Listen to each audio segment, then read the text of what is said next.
This is April Schulthies, using my computer to generate this message. If I, April Schulthies, die, it is murder. This is murder, not a natural death of COVID. I sought help everywhere, and was denied. Last year, I was exposed intentionally to COVID by Jason Bush, my supervisor at Fresno State. They cut my pay and stopped my medical coverage. Then my phone was cut, and my internet. Neighbors who knew this attacked me about mowing the lawn. Then November 9th around 10:30 a.m. they cut my power. As my breathing became more labored, I sought help from my next-door neighbor, Fonda Hart. She wasn't home. I went across the street at 2:30 p.m. to ask to use their phone. I explained how serious it was, and asked for help getting the power on, and asked if they could call Fresno State about my retirement. There was a man and his wife, and a girl, apparently a grandchild. Then at 5:30 p.m., when the power was still out, I went back to see if Fonda was home. She was not. I went across the street. The man was home. He had not checked on my power. He put me off. He evaded all my pleas for help.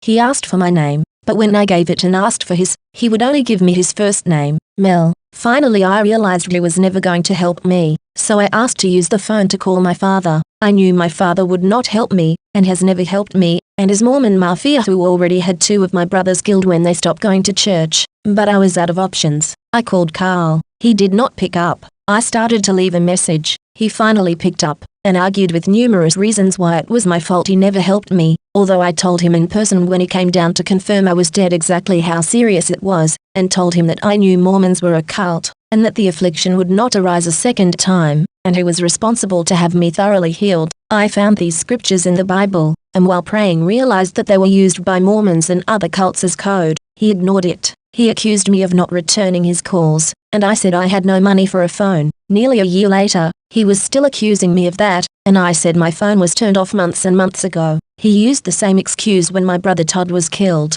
He claimed he couldn't get a hold of him by phone. This is months and months of my phone being cut off, after he knew I had no help, and my station wagon was stranded. But Karl only wanted to turn on the phone. He got away with having Todd killed under that excuse. Mormons latch onto an excuse that worked once, and used it again and again. I grew up with Mormons. They are very evasive, and they lie constantly to your face, relying on hypnosis to mind wipe you and make you comply. I told Karl that I would be dead if he didn't turn on the power, and it would be more expensive to pay for a funeral than to have the power turned on. He was not going to help. I told him the neighbors were hearing this conversation and I needed to get help, and he needed to hang up and help me. I finally got him to hang up instead of arguing with me. After several attempts, while I was on the phone, Mel's daughter arrived. She talked to me and said I was not going to die if I went home, and she would talk to me about the power at 11:30 a.m. if I came over. Then Fonda called the neighbors and asked to talk to me. She said it was going to be going down to 40 degrees and I could spend the night with her, while she talked to my dad about getting the power turned on. I realized that Mel and his daughter were telepaths, and decided that they could say PG&E was closed when they asked me to come over the next morning,